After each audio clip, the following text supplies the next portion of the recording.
Hello friends, welcome back to Chandu HR Studio. First of all, I would like to wish you all a happy Diwali.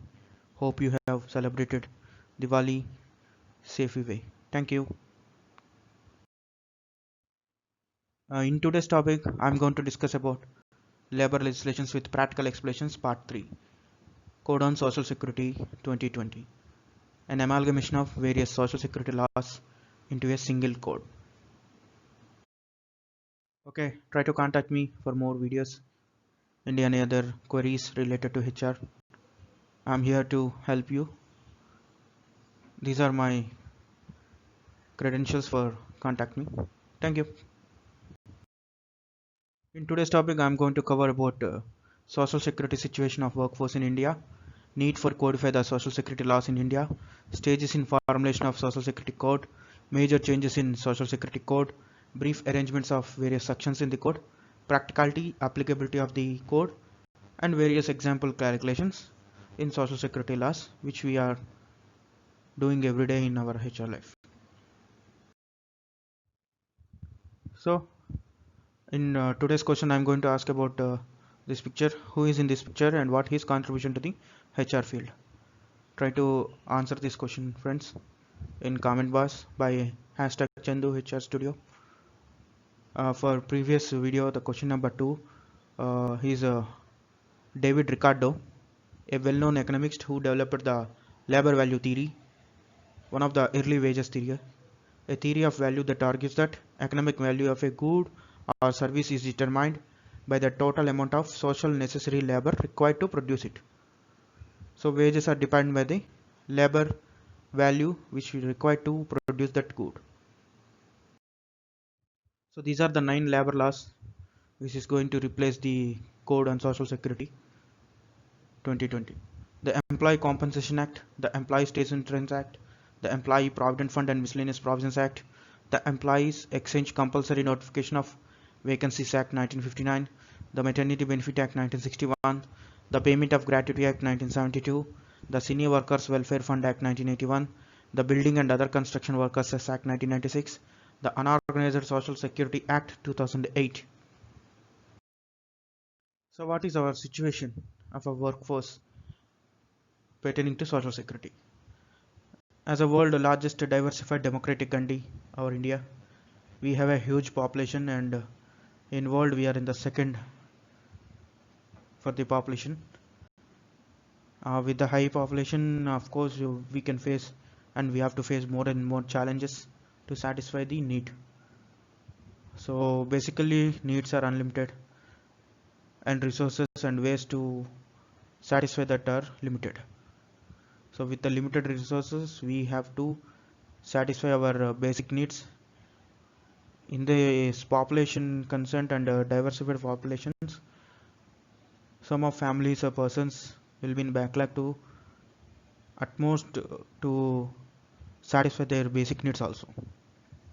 So in that context, the intervention of government and various NGOs will raise and satisfy the weaker section needs and improve their living conditions. So basically social security derived from two major concepts of social assistance and social assurance. This social security is be applicable to exploitation of workers and improve the living conditions of the wage earner and as well as their families. So India as a basic culture is to universally brotherhood. So we will develop ourselves along with others, and we will give ours and others to develop along with us. So this created a stigma actually in the time of British rules and all, and they are exploit us in various ways that became ours to mine perspective. So this universally brotherhood got failed in that time, and with so many national leaders, freedom movement, all the situations came up, and we got independence also in 1947. So after that, governments are try to figure out this cultural barriers and the social security barriers, and to bring an uniformity in the social security ways and programs and schemes also. So with that effect, we have got some huge and important laws after the independence.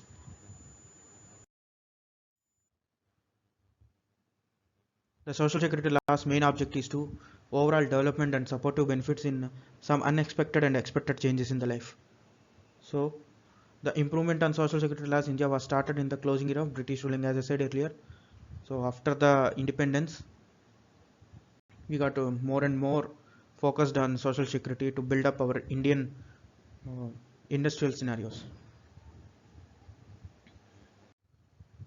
Actually, our country's social security emphasis on workforce health, monetary benefits at the time of retirement, and help them to survive in chaos situation, which was not predictable. Why we need to codify the social security laws in India? Actually, after the wage or salary concept, the basic thing will goes on their security inside and outside of the job.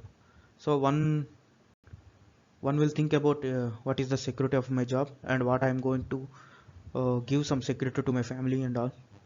So in some unpredictable situation. So these social security laws in India are huge and various combination of sections which correlate and intersect sometime in applicability and ensure to cover the social security laws to maximum workforce. Those are working in unorganized sector also. It became a big challenge. So to eradicate these challenges and limit the returns and registers, the code on social security raised and implemented. Stages in formulation of social security code. The Code on Social Security, recommended by Second National Commission of Labour under the chairmanship of Sri Ravindra Verma in the year 1999, and it was formed in 1999 and submitted its report in 2002. Finally, after 18 years, the Code on Social Security was formulated and implemented. On 22nd September 2020, the bill was introduced by Central Labour Minister, and the same day it was passed in Lok Sabha. On 23rd September 2020, the bill was passed in Rajya Sabha. Finally, on 28th September 2020, the bill got accent of Sri Ramnath Kovind, our Honorable President, and it enforcement date conditions rules had to be published, so that in meantime it will come. What are the major changes in this social security code? New social security boards was introduced for unorganized workers, both central and state level. Uh, the abbreviation and definition of new workers are also covered in this code, like gig workers, platform workers, aggregators, home-based workers, like that. The definition of workers were widened, and this helped various section of workforce who were earlier not covered in this code or came to under the purview of this code also. Career Center was introduced in this code to enable the employer to notify the vacancies and develop their career also. Digitalization of various returns registers helps to sharing of knowledge and transparent also. In penalty and offences section, the major penalty increases to 1000 and imprisonment up to 3 years, and this may be severe in case of repeated offences. Redefine the definition of inspector cum facilitator, not to become a strict and also become a very facilitator and guide for the implementation of this code. Brief arrangement of sections in this code. There are 164 sections with comprise of 14 chapters. As an annexure, total 7 schedule is there. First chapter deals with the preliminary and various definitions will be there. Second chapter deals with the various offices who enforce this code, like CPFO board of trustees, ESIC, medical advisory board, and all these are detailed in second chapter. Third chapter deals with the EPFO and its related schemes. Fourth chapter deals with the ESIC and its related scheme. Fifth chapter deals with the gratuity and its and the meaning of a family was discussed in this gratuity chapter. Sixth chapter deals with the maternity and its related provisions. Seventh chapter deals with the employee compensation and related calculations and disability sections and all. Eighth chapter deals with the social security and cess of BOC workers. Ninth chapter deals with the unorganized social security measures. 10th chapter deals with the finance and accounting related of this code and their offices. What are the accounting purposes and their every year auditing and all. And 11th chapter deals with the assessment duties and responsibilities of the inspectors and officers, how they have to treat this code and what is the enforcement authorities and all. And the 12th chapter deals with the offenses and penalty related to this code. 13th chapter deals with the Employment Exchange Notification of Vacancies Act, and it relates with provisions like career center inserted in this code also. 14th chapter deals with the miscellaneous provisions. Those are not covered in the above chapters, and that was related to code. In this chapter it was detailed discussed.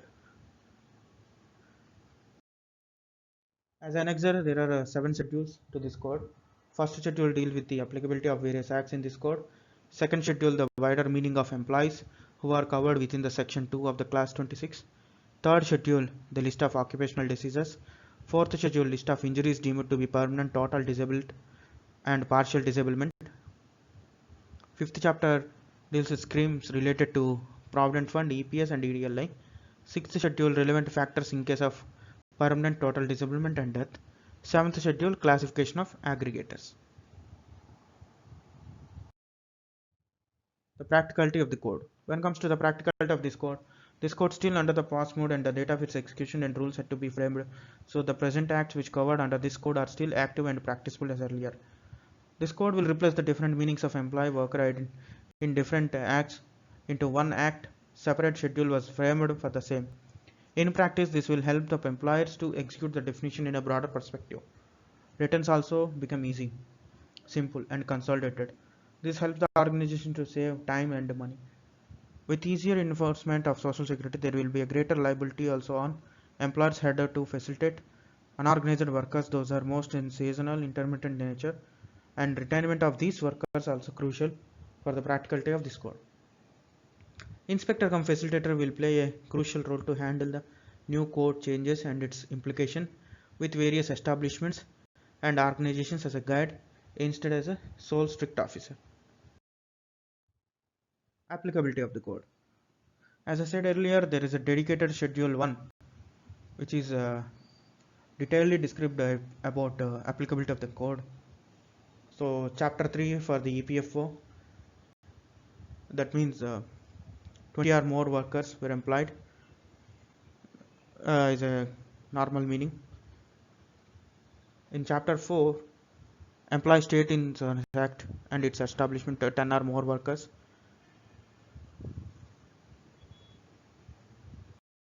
Chapter 5 for the gratuity. Every factory, mine, oil field, plantation, port and railway company, be every shop or establishment in which 10 or more employees are employed or were employed on any day of the preceding 12 months. Chapter 6 deals with the maternity benefit. Chapter 7 for the employee compensation subject to the provisions of second schedule. Chapter 8 for the social security and cess in every establishment which falls under the building and respect of building and other construction workers. Chapter 9 for the social security of unorganized sector, gig workers and another unorganized workers, platform workers, aggregators and all. Chapter 13th for the employment information and monitoring of career centers. These are some various calculations which I just want to share with you, like what is the gratuity and how it will calculate it. So take a look and write it down.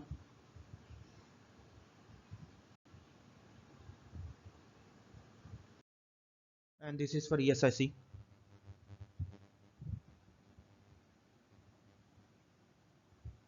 Actually the limit was 15,000 earlier 2017 January 1st. After January 1st 2017 it became 21,000. With this increase, there are another 50 lakh workers covered under this ESSC, and the contribution rates also decreased 1.75 to 0.25 of gross salary of the employee a worker, and 4.25 to 3.25 from the employer side, on the gross salaries. This change came into force from 1st July 2019,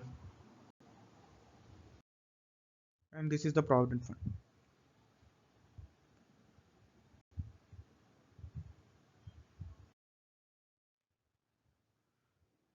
I have figured out some monthly contribution process in EPFO. So try to note it down. It will be very useful for your day-to-day HR practice.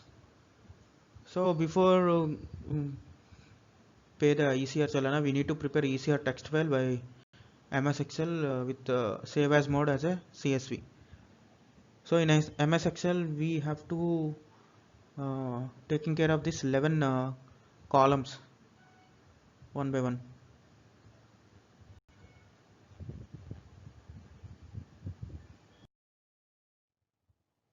So this is the process, continuity process.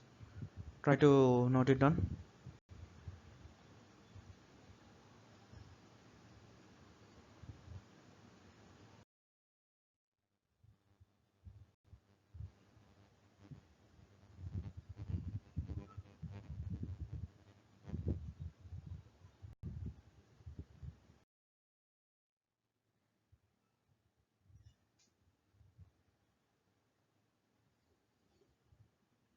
So various accounts also there. Account number 1 for EPF contributions, account number 2 for EPF admin charges, account number 10 for EPS contribution, account number 21 for EDLA contribution from employer side, and account number 22 EDLA admin charges.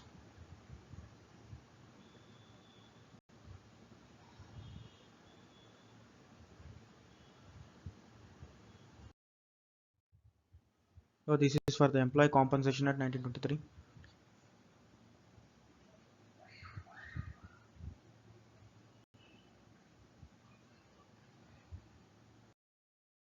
Okay, at last we came to summary. In today's video we learned about social security situation of workforce in India, why we need to codify that social security laws in India, what are the stages in formation of social security code, new changes and redefined provisions in social security code, brief arrangements of sections in code and social security, practicality of the code, applicability of code, and various exemplary calculations. So as usual we will wind up every video with a quote of Swami Vivekananda. So Swami Vivekananda once said that, what is education? Is it book learning? No. Is it diverse knowledge? Not at all. Not even that. The training by which the current and expressions of will are brought under control and become fruitful is called education. In next part 3, I would like to focus on this Code on Industrial Relations 2020. So wait for the next video, and I will share the release date also. Don't forget to press the bell icon and subscribe my channel, share my channel, like, comment my channel also for the videos, and support me to serve you in a better way. Thank you. Jai Hind.